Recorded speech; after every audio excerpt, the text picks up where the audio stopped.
రాజమండ్రిలో కల్తీపాల ఘటన విషాదంగా మారుతోంది. ఇప్పటికే కల్తీపాలు సేవించి 5గురు మృతి చెందారు. 15 మంది వివిధ హాస్పిటల్స్లో చికిత్స పొందుతున్నారు. ఇంకా 8 మంది ఆరోగ్య పరిస్థితి విషమంగా ఉన్నట్లు వైద్య ఆరోగ్య శాఖ విడుదల చేసిన హెల్త్ బులెటిన్లో వెల్లడించింది. అనూరియా వ్యాధి బారిన పడి చికిత్స పొందుతున్న వారి ఆరోగ్య పరిస్థితి రోజురోజుకు క్షీణిస్తోంది.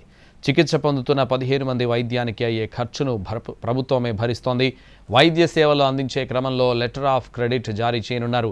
కల్తీపాల ఘటన జరిగిన రాజమండ్రిలోని చౌడేశ్వరి నగర్, స్వరూప్ నగర్లో మెడికల్ క్యాంపులను కొనసాగిస్తున్నారు.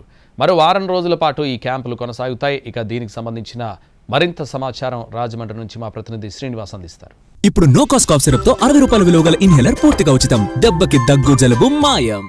రాజమండ్రిలోని కల్తీపాలు ఘటన విషాదంగా మలుపు తిరుగుతుంది. అయితే ఇప్పుడు ఇంకా 8 మంది పరిస్థితి విషమంగా ఉన్నట్లుగా హెల్త్ బులెటిన్లో పేర్కొనడం జరిగింది. అయితే ఇప్పటి వరకు కూడా చూసినట్లయితే రాజమండ్రిలోని వివిధ హాస్పిటల్లో మొత్తం ఇంకా 15 మంది అనూరియా వ్యాధితోటి బాధపడటం జరుగుతుంది. వాళ్ళ కిడ్నీ సమస్యలతో పాటు అనూరియా బారిన పడి వాళ్ళందరూ కూడా చికిత్స పొందడం జరుగుతుంది. వీళ్ళందరూ కూడా రాజమండ్రిలోని వివిధ హాస్పిటల్లో ఇంకా వాళ్ళందరూ కూడా చికిత్స పొందుతున్నారు. ఇక్కడ చూస్తున్నాం మనం ప్రస్తుతం ఈ ఏరియాలోనే ఎక్కువగా ఎఫెక్ట్ చెందిందంతా కూడా రాజమండ్రిలోని లాలా చెరువు ప్రాంతంలో ఉన్న ఈ చౌడేశ్వరి నగర ప్రాంతంలోనే ఇక్కడ ఇదంతా కూడా జరగడం జరిగింది. అందుకని ఇక్కడ మెడికల్ క్యాంపును కూడా నిర్వహించడం జరుగుతున్నది. ఇక్కడ మెడికల్ క్యాంప్ ద్వారా ఇంటింటికి కూడా సర్వే నిర్వహించడం జరుగుతుంది.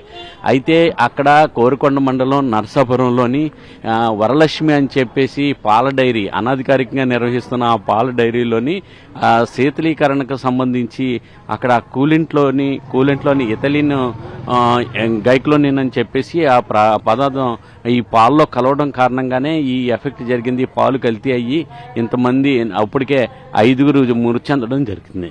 అయితే ఇంతమందికి ఎఫెక్ట్ కావడానికి కారణం అదేనని చెప్పేసి అయితే అధికారులు అయితే నిర్ధారించడం జరిగింది. ఇక్కడ స్వరూప్ నగర్ అని చెప్పేసి ఈ స్వరూప్ నగర్ ప్రాంతాలకు సంబంధించిన 6 కుటుంబాలకు సంబంధించిన వారు మాత్రమే ఇప్పుడు ఈ దీనికి వలన అనారోగ్యం పాలు కావడం కూడా జరిగింది.